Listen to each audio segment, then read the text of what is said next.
Memang di setiap perusahaan, premium customer itu adalah segmentasi yang sangat penting.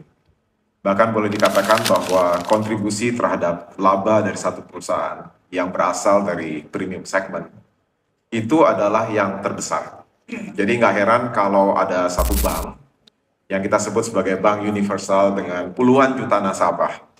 Mungkin segmen premium ini nggak terlalu besar jumlahnya, tapi kontribusinya terhadap dana pihak ketiga, kontribusinya terhadap profit dari satu perusahaan, itu pasti yang paling besar. Jadi rumus 80-20 itu sudah pasti sangat relevan dalam hal ini. Dari kalau kita segmentasikan, ada yang namanya high net worth individual, ada yang namanya affluent. High net worth mungkin di kisaran 30-40 ribu orang, kemudian kalau affluent sekitar 300-an ribu orang. Tapi selain itu kita juga memiliki yang namanya membership. Kalau membership itu bahkan sub-segmen daripada segmen tersebut. Yang namanya nasabah prioritas, ada nasabah soliter. Kalau prioritas itu angkanya mendekati 200 ribu, kalau angka soliter mendekati 6 ribu. Itu adalah yang namanya benar-benar premium customer kita.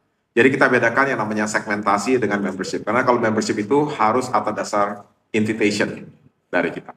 Gini ya Pak, kadang-kadang kita beranggapan bahwa premium segment itu segmen yang sangat-sangat mengharapkan technological savviness.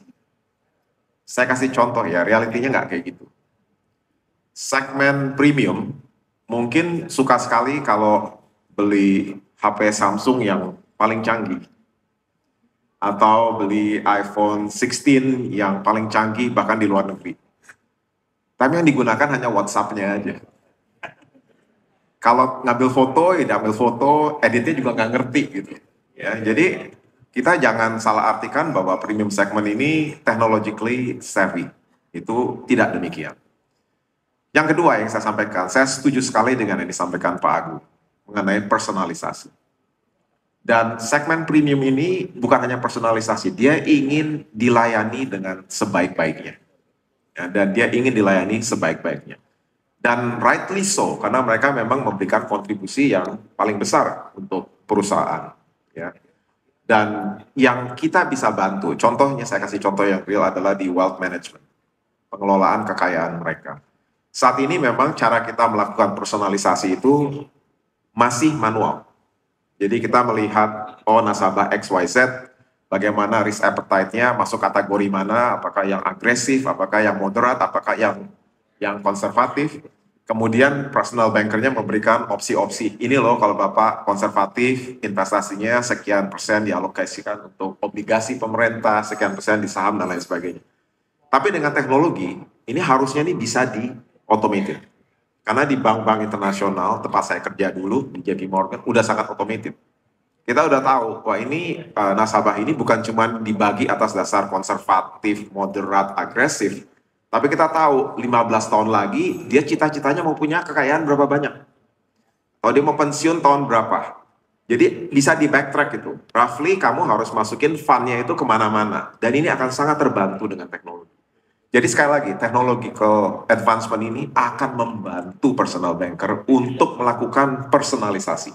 Ya. Tidak serta-merta orang premium ini akan menggunakan komputer langsung, dia percaya langsung sama komputer, belum tentu. Dia masih ingin berinteraksi dengan manusia. Tapi manusianya ini akan dibantu oleh teknologi. Seperti itu, Pak. Tapi kalau bicara mengenai Pak Haryanto kan sudah lama banget Pak di dunia perbankan. Ada perubahan karakter nggak sih Pak dari konsumen premium ini saat ini dibandingkan 5 atau 10 tahun lalu Pak? Tentu saja ada. Karena segmen premium ini juga tergantung dari generasi mana, Pak. Kalau dulu ini kan kebanyakan generasi X gitu ya, jadi yang udah agak senior, termasuk saya juga. Saya lahir tahun 68 gitu, jadi termasuk generasi tua. Tapi kan banyak juga segmen premium sekarang anak-anak muda yang jauh technologically savvy. Jadi mereka berbeda sekali dengan orang tua mereka yang sama-sama premium, tapi premium muda dengan premium yang lebih senior. Ya, dan yang lebih muda tentu saja lebih technological savvy, tapi jangan salah, mereka sama demandingnya dengan orang tua mereka. Jadi nggak berarti bahwa anak muda ini nggak demanding gitu, sangat-sangat demanding, gitu Pak. Oke, terima kasih Pak Har. AI ini sekarang kan menjadi apa ya, Pak, hot news, hot topic. Semua perusahaan AI, kripto katanya yang naik, yang AI. Nah, tadi Pak Har cerita bahwa mengenai AI itu ada cerita di ketika ke MIT, Pak ya. Ya, bisa diceritakan Pak ke para audiens, Pak. Ya, 2 tahun yang lalu saya ke kampus di MIT. Kebetulan saya dulu kuliah di sana. Jadi sempat ngobrol dengan salah seorang profesor di MIT. Saya tanya dia, pertanyaannya very simple.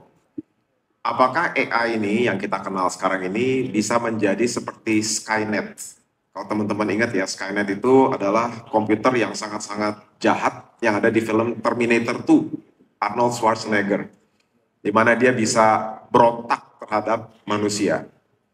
Disampaikan oleh si profesor ini bahwa ada 2 camp sebenarnya di MIT. Satu camp itu percaya bahwa at some point in time, AI ini bisa seperti Skynet. Ya. Tapi ada camp yang satu lagi yang mengatakan bahwa AI ini nggak mungkin jadi Skynet. Karena AI ini masih banyak ketidaksempurnaan. Dan kelemahan dari AI saat ini adalah dia sumber informasinya adalah yang ada di web, ya, ada di internet. Dan banyak informasi di internet itu adalah sampah, garbage, informasi yang tidak akurat, banyak hoaxes dan lain sebagainya. Sehingga kadang-kadang dia masih sulit membedakan apakah informasi ini kredibel, apakah informasi ini tidak kredibel, apakah ini palsu atau apakah ini fitnah. Jadi kadang-kadang dia juga bisa berhalusinasi. Jadi halusinasi AI ini bukan sesuatu yang mudah untuk diatasin. Tapi memang kita tidak bisa memungkiri bahwa kalau kita lihat saham S&P 500 ya, indeks ya Pak Hendra, itu kan kenaikannya tajam sekali tahun lalu. Ya, 2 tahun berturut-turut S&P itu naik 20-an%. Tapi kalau kita pelajari lebih dalam, hanya ada 7 perusahaan yang kenaikannya fantastis, yang namanya Magnificent Seven. 493 perusahaan memang ada kenaikan, tapi kenaikannya nggak sefantastis yang Magnificent Seven. Itu satu data point. Data point kedua, dilakukan juga penelitian mengenai yang namanya free cash flow margin. Ibaratnya ini adalah margin profitnya dari perusahaan-perusahaan market cap terbesar. Jadi dilakukan kajian tahun 60-an, tahun 70-an, 80-an, 90-an, tahun 2000, dan setiap 10 tahun dilakukan kajian. 5 perusahaan market cap terbesar dalam periode tersebut. Ternyata free cash flow marginnya itu makin lama tuh makin tinggi. Ini agak aneh nih. Kok bisa ya free cash flow margin tahun 80 jauh lebih kecil dibandingkan free cash flow margin saat ini? Kalau kita lihat 5 perusahaan terbesar dari segi market cap ini, yang sekarang ini semuanya perusahaan teknologi. Di mana perusahaan teknologi memang marginnya lebih besar dibandingkan dengan perusahaan terbesar tahun 80-an, 90-an saat itu mungkin perusahaan minyak, ya, perusahaan penerbangan, perusahaan chemical, ya, perusahaan telekom. Dulu AT&T kan market cap-nya fantastis, sekarang AT&T market cap-nya nothing gitu dibandingkan dengan Google atau Amazon atau Apple atau Nvidia. Jadi kedepannya ini memang teknologi ini akan benar-benar berdampak pada manusia. Cuman saya sependapat dengan yang tadi Pak Agung sampaikan, ini adalah tool yang akan membantu kita.